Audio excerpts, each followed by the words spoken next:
살아갈 수밖에 없습니다. 우리 인간을 사회적 동물이라 하는 이유는 홀로 살 수 없고 여러 관계 속에 살아갈 수밖에 없기 때문에 그렇게 말하는 것이라 생각이 듭니다. 어떠한 관계는 우리가 원하는 관계가 있고요, 또 어떠한 관계는 원치 않는 관계가 있습니다. 그런가 하면 또 어떠한 관계는 내가 필요해서 찾아간 라는 관계도 있고, 또 어떠한 관계는 나의 의도와 전혀 관계없이 어느 날 보니까 그 관계 속에 들어가 있습니다. 예를 들어서 가족 같은 것이 그렇죠. 여러분 태어나면서 여러분 부모님에게 내가 이 집을 선택해서 태어나겠습니다 하신 분은 없을 거예요. 그와 같이 우리의 선택이 아닌, 그 누구의 선택도 아닌 태어나 보니까 그런 관계도 있습니다. 친구와의 관계도 있고요, 직장의 동료의 관계도 있고, 이웃과의 관계도 있습니다. 이러한 관계 가운데 어떠한 사람은 우리에게 기쁨을 줍니다. 희망을 줍니다. 용기를 줍니다. 그런가 하면은 어떠한 사람들은 우리에게 상처를 주고 아픔을 주기도 합니다. 이와 같이 우리 인간관계라는 것은 기쁨만 주는 것도 아니고 상처만 주는 것도 아니고 서로 혼재되어 있습니다. 그런 가운데 우리는 기쁨을 주고 용기를 주고 희망을 주는 그러한 사람들과 가까이 하기를 원합니다. 때로는 우리에게 상처를 주는 자들이 있으면 멀리하고 그들을 회피하려고도 합니다. 그런데 오늘 성경에 보니까 우리 예수님께서는 우리가 결코 사랑할 수 없다고 생각되는 그 사람을 사랑하라 하고서 말씀하고 있습니다. 저와 여러분이 결코 사랑할 수 없는 그 사람, 원수 같은 사람, 아니 원수인 사람, 그를 사랑하라 말씀하시는데, 이 말씀은 권고도 아니고 요청도 아니고 오늘 성경은 우리에게 명령하고 있습니다. 왜 이 명령을 하셨을까? 그것은 우리가 그리스도인으로서 도덕적으로 정직하고 올바르게 하나님의 백성으로 살아가는데 아주 중요한 삶의 태도이기 때문에 그렇습니다. 도덕적으로 뛰어난 것만을 이야기하는 것이 아닙니다. 어떤 이상적인 그러한 삶을 통해서 예수님을 전하라는 것이 아니고 하나님의 백성이면 당연히 그렇게 해야 한다는 것입니다. 세상에서는 그렇지 않지요. 우리를 힘들게 하고 슬프게 하고 아프게 하는 사람들 밀어내도 괜찮습니다. 그 누구도 그걸 가지고 뭐라고 하는 사람 없습니다. 그를 사랑하기는커녕 비난하고 욕하고 저주한다고 하더라도 세상에서는 다 이해해 줍니다. 그러나 예수님은 세상이 할 수 없는 그것을 하는 것이 하나님의 사람의 모습이라고 우리에게 가르쳐주고 있습니다. 그래서 저는 오늘 본문을 통해서 왜 우리가 그 사랑이 필요한지, 그리고 우리는 어떻게 이 사랑을 실천하면서 살아갈 수 있는지 같이 한번 생각해 보고자 합니다. 그래서 오늘 주제를 하나님 자녀답게 사랑하라 하고서 정했습니다. 하나님 자녀답게 사랑하는 것이 하나님의 백성으로서 우리가 살아가는 기준이 되어야 한다는 것입니다. 오늘 본문 43절, 44절 말씀 함께 우리 읽습니다. 같이 읽습니다. 또 내 이웃을 사랑하고 내 원수를 미워하라 하였다는 것을 너희가 들었으나 나는 너희에게 이르노니 너희 원수를 사랑하며 너희를 박해하는 자를 위하여 기도하라. 아멘.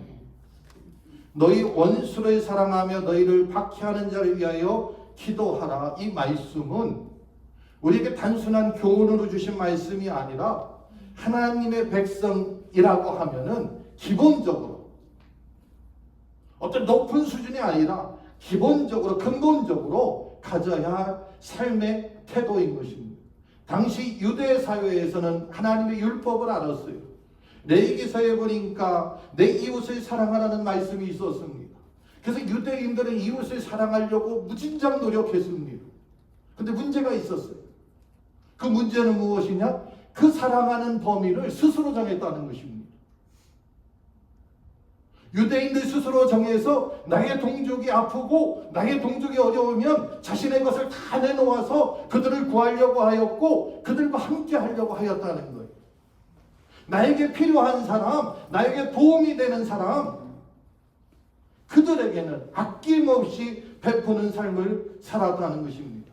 그런데 반대로 유대인들을 핍박하거나 또는 유대인들을 반대하는 사람들을 미워하는 것이 그들에겐 당연시 여겨졌다는 것입니다. 그들을 저주하고 싫어하는 것, 그것이 전통처럼 굳어져서 율법을 보지도 못하고 율법을 읽지도 않으면서 율법에는 내 원수를 미워하였다 생각하고 그대로 받아들였다는 것입니다. 오늘 어찌 보면은 우리 신앙생활하는 우리 가운데에도 날마다 성경을 보면서 하나님의 말씀을 따라가려고 우리는 노력하지만 어떠한 구절에서는 또 어떠한 전통에서는 우리는 말씀을 제대로 보지도 않고 전통을 따라갈 때가 참으로 많이 있다는 것입니다. 바로 유대인들이 그리하였습니다. 그래서 주님께서 말씀하고 있습니다. 뭐라고 말씀하느냐? 나는 너희에게 이르노니. 오늘 본문에서는 내 이웃을 사랑하고 내 원수를 미워하라 하였다는 것을 너희가 들었으나 다시 이야기한다는 거예요. 보세요. 이웃을 사랑하고 원수를 미워하라. 성경은 그렇게 말씀하고 있지 않습니다. 그래서 다시 주님께서는 새로운 하나님의 백성의 기준을 주시는데 그것은 무엇이냐? 마음을 다하여 원수를 사랑하라 하는 말씀입니다. 여기서 이 사랑하라는 것은 헬라어로 보면 아가파오라는 그러한 단어를 사용하였습니다. 이 단어는 어떠한 단어냐? 우리가 정말 마음에서부터 우러나와서 그를 사랑하고 그를 아끼고, 물론 이렇게 해야 되겠죠. 그런데 원수를 어떻게 그렇게 할 수 있습니까? 여기에 사랑은 의지적으로 사랑하고자 노력하라는 것입니다. 사랑하려고 힘쓰라는 것입니다. 나를 미워하고 힘들게 하고 슬프게 하는 그 사람들, 내가 마음에 내키지 않지만 그럼에도 불구하고 사랑하고자 힘쓰라는 것입니다. 그를 보니까 그는 전혀 자격이 없습니다. 사랑받을 그러한 조그만의 눈꼽만큼의 자격도 없지만 그럼에도 불구하고 그를 사랑하고자 힘써야 한다는 것입니다. 그가 나를 사랑하길 기다리는 것이 아니라 먼저 가서 사랑하라는 것입니다. 그의 자격을 살펴보지 말라는 것입니다. 그냥 내가 하나님의 자녀이기 때문에 나아가 사랑하고자 힘써야 된다는 것이 오늘 주님께서 우리에게 주신 말씀입니다. 그러면서 구체적으로 어떻게 사랑해야 되는지 우리에게 가르쳐주고 있습니다. 그것은 무슨 말씀입니까? 마지막 단 우리 같이 한번 읽어보겠습니다. 너희를 박해하는 자를 위하여 기도하라. 아멘. 우리를 아프게 하고 힘들게 하고 원수 같은 자를 위하여서 기도하라는 것입니다. 하나님, 더 이상 말이 안 나와요. 그렇지만 하나님, 아무게 은혜를 주세요. 의지적으로 억지로라도 이 기도를 해나가야 한다는 것입니다. 하나님, 그가 몰라서 하는 것입니다. 그가 깨닫지 못하고 하나님을 만나지 못해서 그런 것입니다. 긍휼히 여겨달라 기도해야 한다는 것입니다. 이게 우리의 영적인 훈련이 되는 거죠. 우리 능력을 할 수 없습니다. 본능적으로 나를 미워하고 싫어하는 사람 나도 같이 미워하게 되어 있습니다. 저주하게 되어 있습니다. 내 힘이 아닌 하나님의 은혜 가운데에 하나님 주신 능력으로 해나가야 합니다. 왜냐하면 하나님은 나만 사랑하는 것이 아니라 그도 사랑하기 때문에 그렇습니다. 하나님이 우리에게 허락하신 그 햇빛은 나에게만 비치는 것이 아닙니다. 어찌 보면은 우리가 정말 죽어마땅하다고 생각하여서 잡아서 감옥에 가두는 그 사람에게도 감옥 가운데 하나님의 햇빛은 비춰진다는 것입니다. 하나님이 내리시는 비는 우리 밭에만 내리지 않는다는 것입니다. 때로는 저 사람이 많이 가진 것을 가지고 다른 사람을 핍박하고 힘들게 해서 그는 좀 없으면 좋겠는데, 그럼에도 불구하고 하나님은 그 사람의 밭에도 비를 내려주신다는 것입니다. 그러므로 예수님께서 원수를 사랑하라는 이 말씀은 우리가 그걸 통해서 칭찬받고 인정받으라는 것이 아니라 그걸 통해서 하나님 아버지를 닮아가라는 것입니다. 아버지 닮는 삶을 살라는 것입니다. 주님께서 우리에게 주신 새로운 기준은 무엇이냐? 바로 하나님을 닮는 삶이라는 것입니다. 저와 여러분이 어떻게 해야 아버지 되신 하나님을 닮는 삶을 살아갈 수 있을까요? 이 사랑을 어떻게 우리는 실천할 수 있을까요? 다른 데서 오지 않습니다. 그것은 우리가 먼저 예수님의 사랑을 개인적으로 경험해야 합니다. 예수님을 만나지 않고 예수님께서 나에게 주신 그 구원의 은혜를 우리가 알지 못하면은, 그것을 깨닫지 못하면, 경험하지 못하면은 우리가 아무리 사랑하려고 해도 어렵다는 것입니다. 그러나 주님의 그 사랑을 경험하고 나면은 내 안에 아픔이 됐던 것이 치유가 되고 내 안에 상처가 회복이 되고 그로 인하여서 사랑할 수 있게 된다는 것을 기억하시기 바랍니다. 이 사랑은 큰 것을 통해서 이루라고 주님 말씀하지 않습니다. 작은 것에서부터 실천해야 합니다. 어떻게 보면 별거 아닌 것 같은 것, 그 작은 것, 거기서부터 우리는 사랑을 실천해야 합니다. 그렇기 때문에 우리의 관계가 없는 그러한 사람, 때로는 우리를 상처 줬던 사람이라 할지라도 그냥 우리가 말로써, 기도로써 축복하자는 거예요. 여러분 마음속에 원수 같은 사람을 기억하시고 이 시간 속으로 발설하면 안 돼요. 큰일 납니다. 잘못하면은. 속으로 하나님 아무개 긍휼히 여겨주세요. 축복해 주세요. 연약합니다. 이 기도를 통하여서 주님은 우리에게 먼저 회복을 주십니다.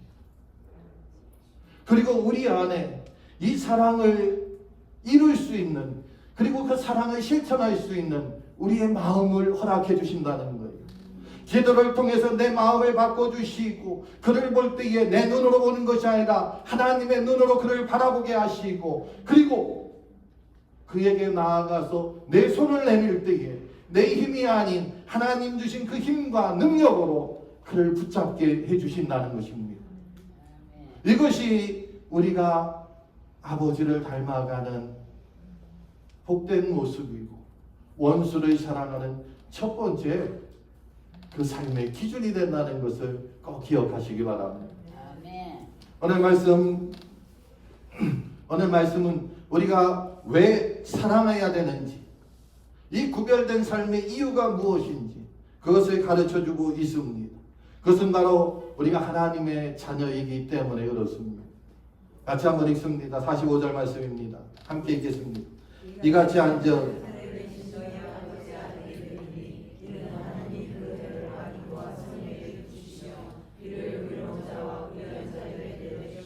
아멘.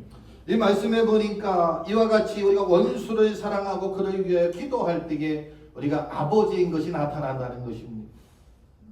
나 혼자 아버지의 자녀인 것이, 나 혼자 아버지의 자녀입니다. 나 혼자 그리스도인입니다. 나 혼자 천국의 백성입니다. 아무리 이야기한다 할지라도 세상에 나타나지 않는다고 하면은 우리의 영향력은 전혀 세상을 향하여 발휘할 수가 없습니다. 교회는 세상을 향하여서 하나님의 영향력을 나타내야 되고 그것을 발휘해야 합니다. 믿음의 사람은 항상 세상을 향하여서 하나님을 증거해야 합니다. 앞에서도 말씀드렸지만 하나님께서는 악인과 선인에게 해를 비춰주십니다. 악인이고 선인이고 구별하지 않고 비를 내려주시는 분이십니다. 그것을 우리는 기억해야 합니다. 그것을 잃어버려서는 안 된다는 것입니다. 하나님은 내가 생각하는 그 공정함, 그것보다 더 절대적으로 공정하신 분이에요. 구분하지 않습니다.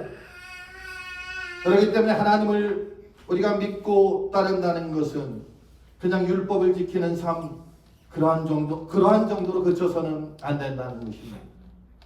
오히려 율법을 지키는 삶을 뛰어넘어서 하나님의 성품을 온전히 닮아야 합니다.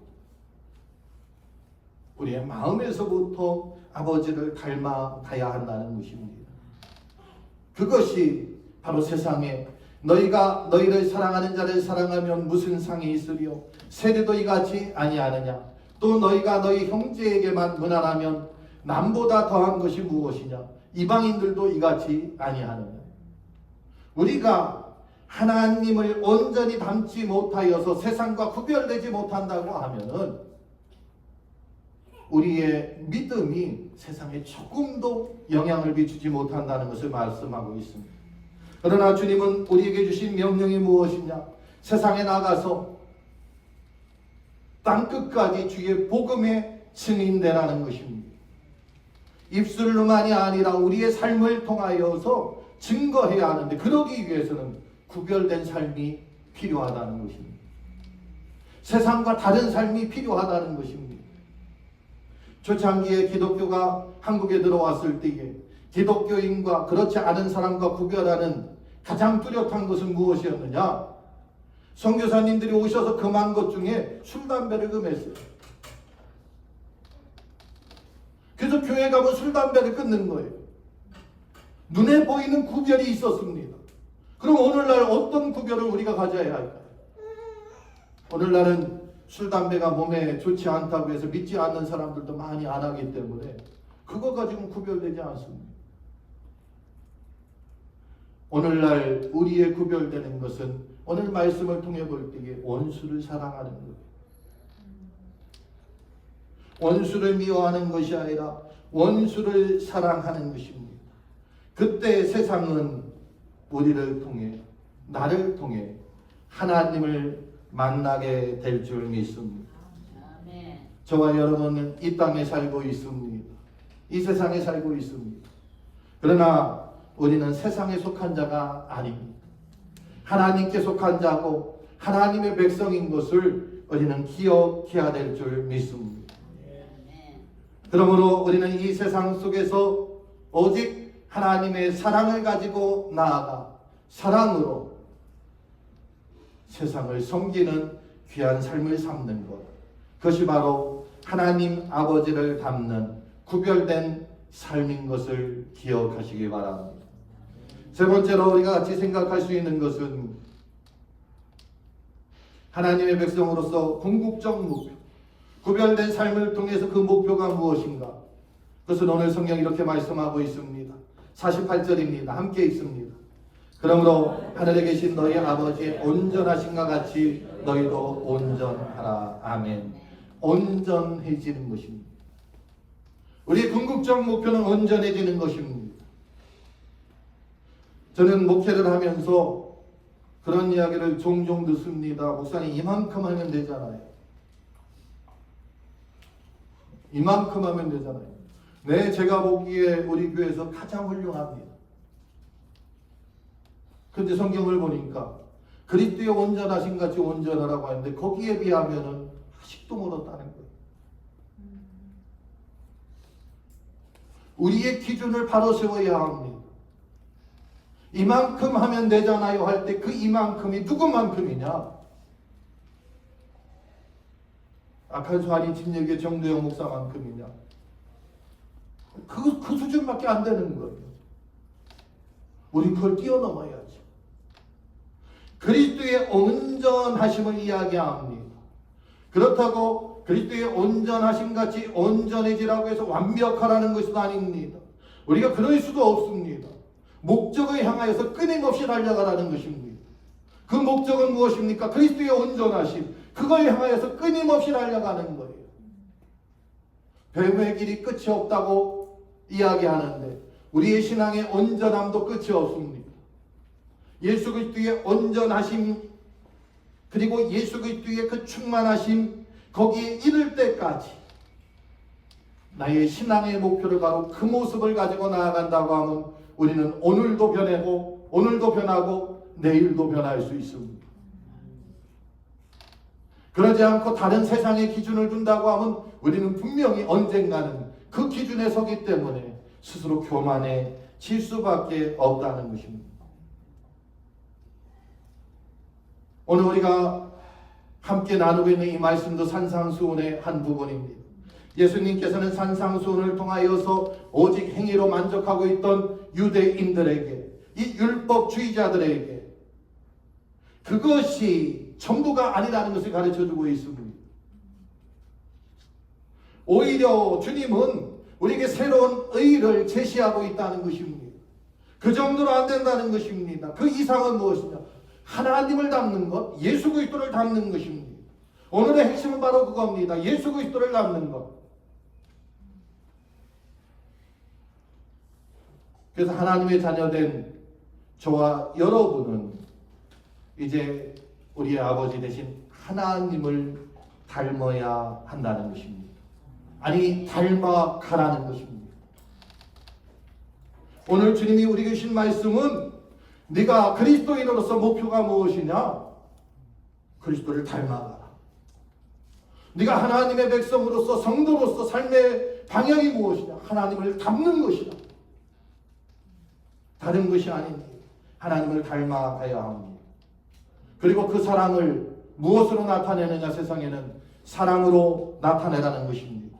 하나님을 닮는 그 온전함을 세상에 사랑으로 나타내라는 것입니다. 그래서 오늘 말씀이 아버지의 온전하신 같이, 하나님의 온전하신 같이 하나님처럼 온전하라. 성령 안에서 이것을 위해서 성장해 나가라는 것입니다. 사도 바울이 에베소 4장 13절을 통해서 우리에게 주신 말씀을 우리 같이 한번 읽습니다. 같이 읽습니다. 우리가 다 하나님의 아들을 믿는 것과 아는 일에 하나가 되어 온전한 사람을 이루어 그리스도의 장성한 분량이 충만한 데까지 이르리니. 아멘. 이 사도 바울의 말씀처럼 우리의 신앙은 성장의 여정이라는 것입니다. 계속 성장해야 합니다. 멈춰서는 안 됩니다.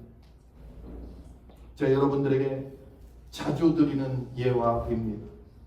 물고기가 물을 거슬러 올라가기 위해서는 그는 끊임없이 그 지는 어미를 통하여서 힘차게 흔들어야지 올라갈 수 있습니다. 올라가다 어떻게 돼요? 힘드니까 잠깐 쉬자. 잠깐 쉬었더니 그 물살에 의해서 저만큼 밀려가 있습니다. 우리의 신앙이 그렇습니다. 참 이상해요. 이만큼 성장해서 잠깐 쉬려고 했으면은, 잠깐 쉬고 있으면은 이만큼 있어야 되는데 어느새 여기 내려와 있더라고요.